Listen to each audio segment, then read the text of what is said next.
Back at it again. Welcome back to Headlight Headlines, your daily automotive news podcast. My name's Clayton, your host. I'm really excited to get into the news today. Let me adjust my camera a little bit. There we go. Sorry about that. But we are back at it again.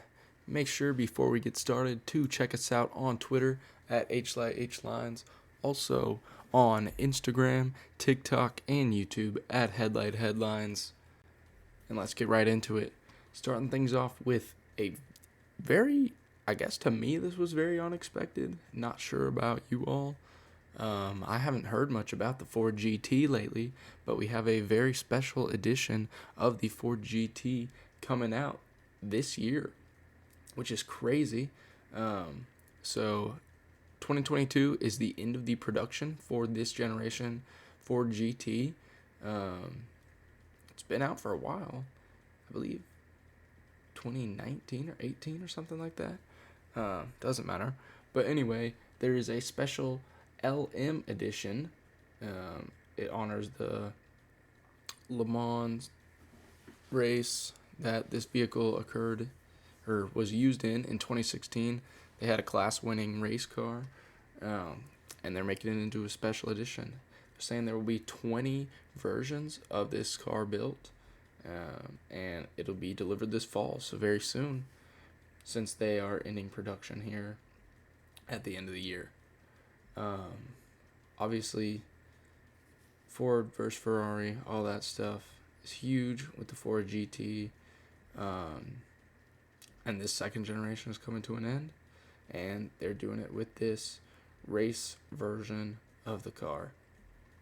So, as you can see here, it's kind of hard to see because the brightness, like in the picture, is very low. But they are using a paint color called Liquid Silver.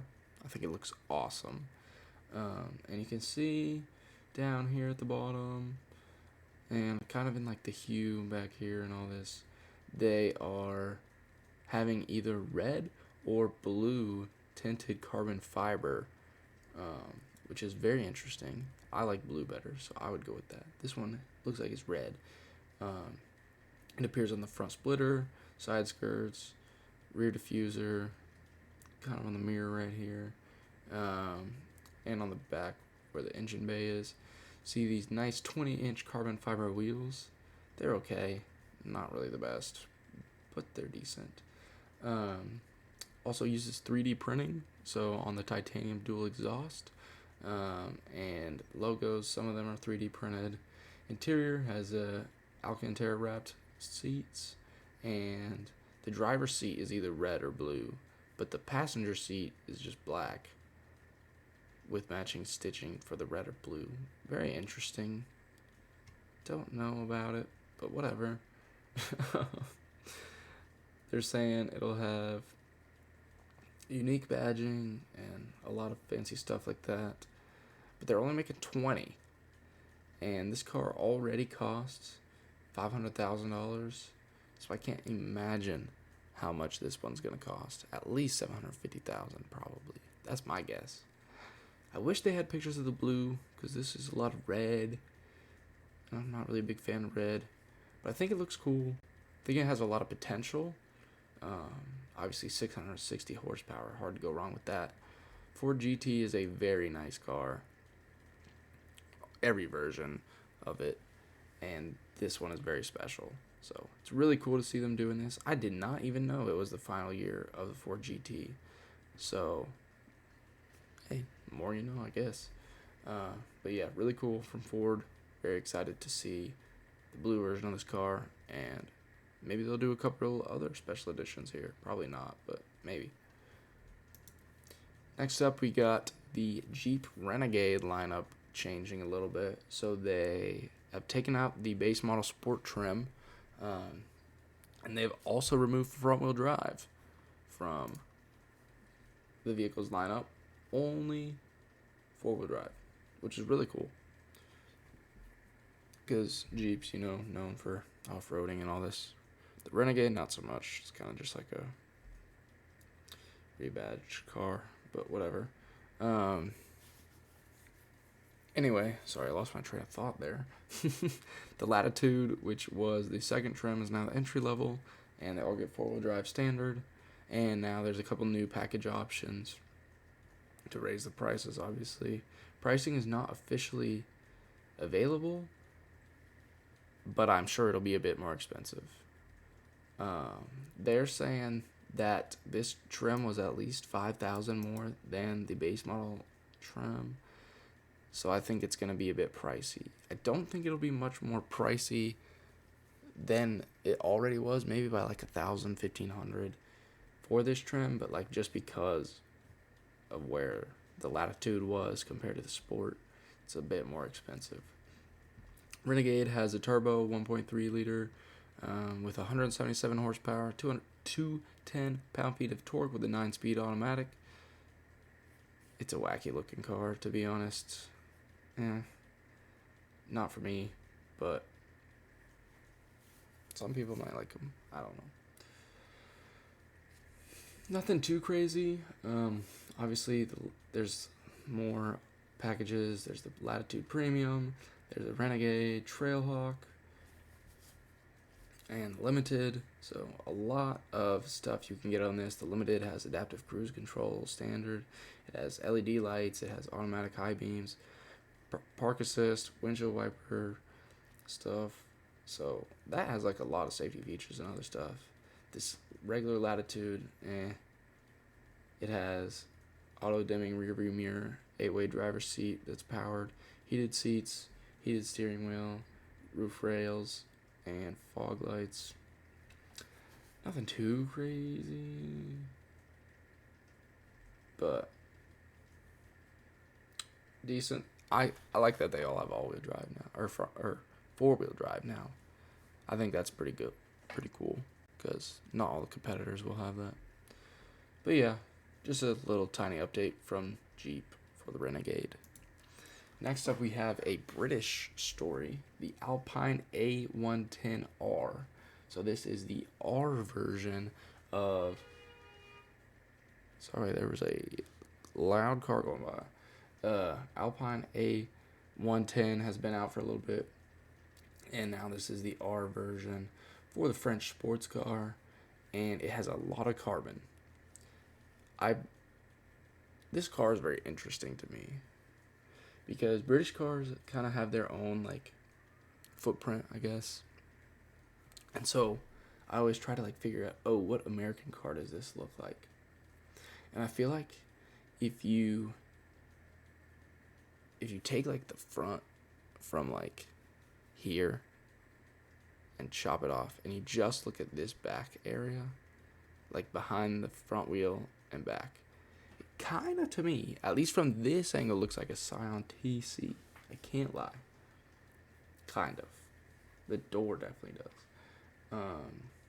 But that doesn't really matter. I just thought that. Love the exterior of this car. I love this blue paint. It looks very nice. This car is focused on weight reduction. So it has the same 300 horsepower, but it has a lot of carbon fibers, you can see. Carbon fiber hood. And carbon fiber, this whole back panel right here is carbon fiber wing, carbon fiber diffuser, tons of carbon fiber. They took off 75 pounds, which is a lot, because they're saying this car already is only 2385 is the weight in pounds, which is crazy. They say it's lighter than the Boxster and the Cayman from Porsche, and at 300 horsepower, this thing's fast. 0 to 62 in 3.9 seconds, which is fast. Comes with Sport Cup 2s. It's basically a track version of this car, which is cool. Interior, very nice. Carbon fiber bucket seats. Alcantara all over the place.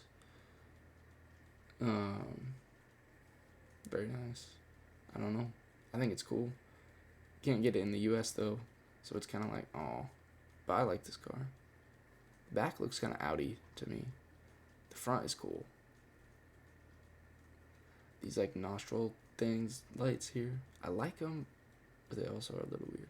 But I think it looks like a cool car. Would you get this car if you lived in Europe and had the money, I would. I think it's cool. Maybe not this version. Maybe not with the wing. But I like it. I like it a lot. And last story of the day, very cool story about the Ford Bronco. So the Ford Bronco has 2 engine options. It has a 2.3 liter EcoBoost, which is the 4-cylinder. And it also has a twin turbo 2.7 liter EcoBoost, which is a V6. And the 4-cylinder, I believe, is, 275 horsepower, and the V6 twin turbo is 315. So there is a bit of a gap there, about 40 horsepower, which is crazy. But the manual transmission, which a lot of people want on the Bronco, only comes on the 4-cylinder. So Ford Performance now has a way you can overcome this power deficit. So they have a tune that can be installed. It is only $825, which I think is well worth it. And you have to get a 4-cylinder Bronco, obviously. You get the tune, and then you have to get it tuned with the calibration tool, and it gets it up to 330 horsepower. 330 horsepower, which is crazy. More than the twin turbo V6. I don't know why Ford is limiting the power on this so much, which is crazy. And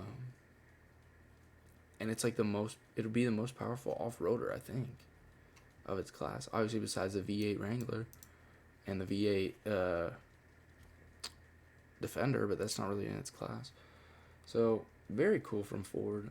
This is actually really exciting that they are willing to do this, that the OEM is wanting to give this power bump like this, especially at that affordable price, $825. That is so worth it. So worth it. So if you have a 4-cylinder Bronco and you want some more power, get this.